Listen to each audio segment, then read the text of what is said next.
Para tentara Nazi telah meruntuhkan kamp memasak.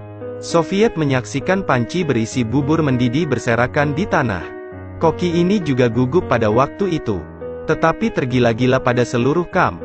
Apakah dia pikir, dia bisa menjatuhkan panci buburku dan pergi? Si juru masak mengambil kapak. Dan dengan marah naik ke tank. Dia menggedor tank dan mengutuk. Suara di atas segera membingungkan Nazi di dalam. Ada apa? Apakah ada orang di luar? Jadi dia dengan gugup melihat sekeliling melalui celah di pintu. Dan tidak melihat siapapun. Dari mana suara aneh ini berasal? Pada saat ini, Nazi tidak berani keluar dari tank. Mereka hanya bisa mengendalikan senapan mesin tank dan menembak.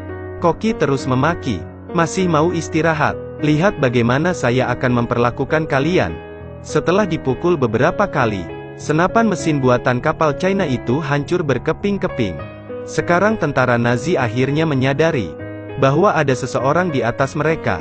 Jadi mereka mempercepat tank, dan si juru masak sedikit jatuh.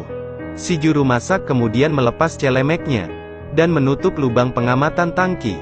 Bagian dalam tangki benar-benar tidak terlihat. Mereka seperti lalat tanpa kepala, lalu bergegas masuk ke dalam gubuk. Kali ini, tank benar-benar terbungkus rapat oleh gubuk. Si juru masak kemudian menggunakan kapak untuk membuka gubuk itu. Meski lelah, dia sedikit takut, tapi dia masih terus menggedor tank.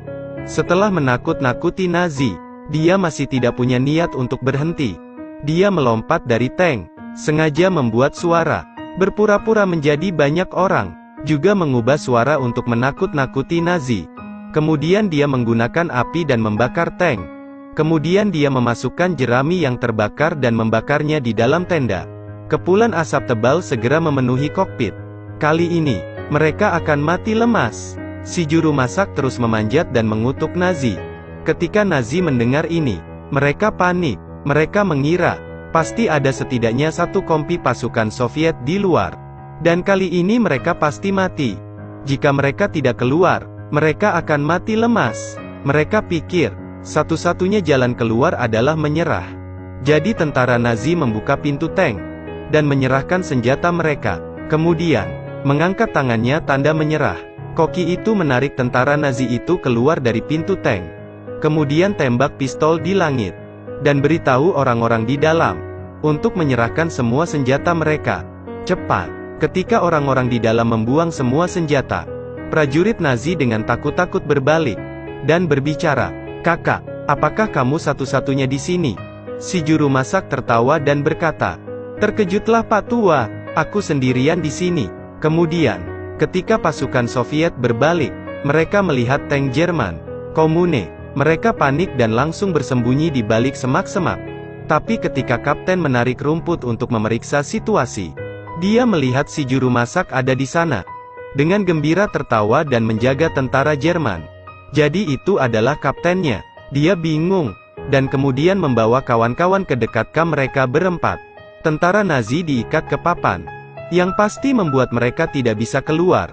Seluruh skuadron Soviet menyambutnya. Si juru masak berkata, "Para pengecut ini ketakutan dan menyerah padaku. Ayo, semua orang datang ke sini. Saya sudah mengambil sosis dan roti mereka." Namun apa yang ada di depan tim mereka? Tampaknya sulit mempercayai mata mereka. Tapi itu adalah kisah nyata, yang terjadi selama Perang Dunia Kedua. Nama asli Koki itu adalah dirinya sendiri. Dia menangkap sebuah tank dan 4 tentara Nazi. Oleh karena itu, atasannya mengangkatnya menjadi pramuka, sampai tahun 1900-an. Ketika Perang Eropa pada Perang Dunia Kedua berakhir, Ivan yang berusia 26 tahun dipromosikan menjadi letnan. Pada saat yang sama, ia dianugerahi medali Lenin dan medali bintang emas.